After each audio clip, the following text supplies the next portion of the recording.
All right, today I'm going to do a quick product review. I have a 12-inch electric chainsaw. It's a Remington.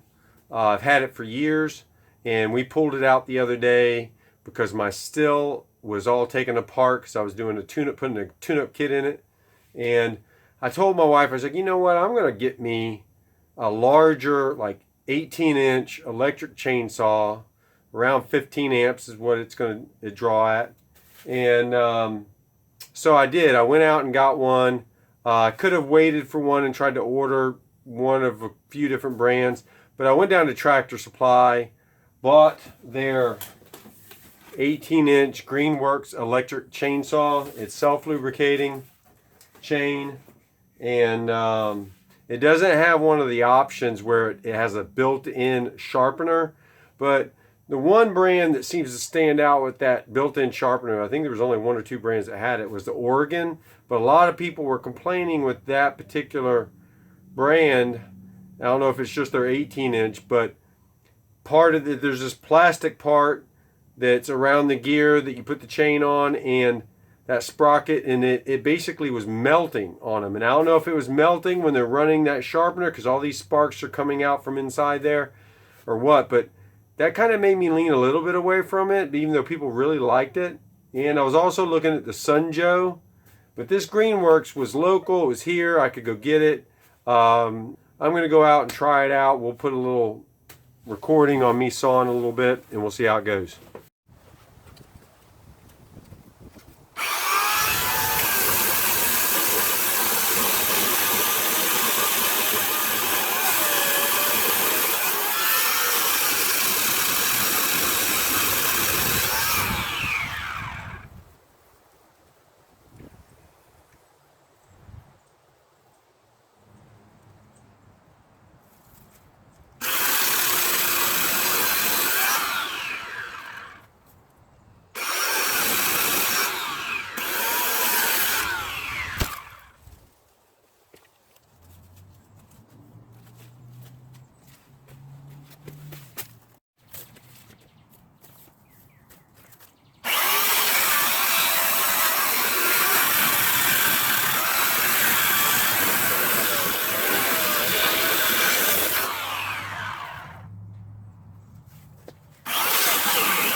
Okay, so what do I think? I like the chainsaw.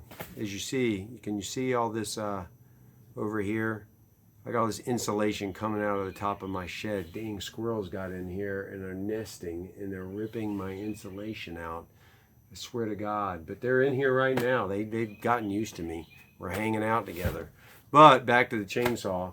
So this Greenworks chainsaw from Tractor Supply, I really like it. I love being able to pull it out real quick and just cut a tree and not have to worry about, trying to get it cranked up because, it hasn't been cranked up in a while, and all the issues with a gas chainsaw that you can run into, and you don't run into as much as long as you take care of them. But my Stihl Farm Boss chainsaw is currently all taken apart because I'm putting a tune-up kit in, and I have a 12-inch electric chainsaw from way back, and my wife's using it to cut some small trees. But I thought, man, I'd like to have me a big 18-inch electric chainsaw, and it's 14.5 amps. So it's right there, almost 15 amps. It's pulling a lot of power, so it cut through that thing like butter. When I just kind of stuck the teeth of the chainsaw in there, and let it grab a hold of the tree, and just let the chain do the work, it did great. Every once in a while, you know how it is. You just go over there and you kind of muscle it a little bit for some reason, and I kind of remind myself, what am I doing? Just let the chain do the work. But the features on this that I like, it's self-lubricating, and when I test the chain throughout cutting it, I'd stop and touch the chain, and currently I can do, it's just got just the right amount of oil. It's lubricating perfectly. I don't have too much oil. I don't have too little oil. It's perfect. Keep it clean like any chainsaw. It should self-lubricate good. The attachments to take it on and off are these knobs. They're plastic, but all this whole housing is plastic. Heck, the housing on here feels thicker than my Stihl chainsaw. I mean, this thing is not, it's not rickety. It feels solid. It feels good. I mean, because you have things bolted on like the motor to this housing here, and you want that plastic to be thick and make sure this thing stays on there well. And it is thick in heavy duty. So you have a chain loosener right here. You can loosen that chain up. Here you can loosen up the bar to be able to take the bar out. And I love those features being right there, and it works really well. You know, I can sit there and loosen the chain, tighten the chain. It's really nice. Once again, I love the fact this has teeth. I mean, there's gas chainsaws out there this size that don't have teeth on them to grab a hold of the log. Why they don't have that, I have no idea. But this one has it. I'm happy about that. And I like the fact that it automatically brakes on you. You let go of the trigger. This guy, the whole chain stop mechanism, I mean, it stops moving, it stops turning. And so the motor's not engaging that, and it's great. So it's a good safety feature. And I love the fact that I can see the oil level in it. So that's also a really nice feature. You know, I don't have to go take the cap off, see if I have enough oil. I can just look down real quick and see how much chain oil I have and know whether I need to fill it back up.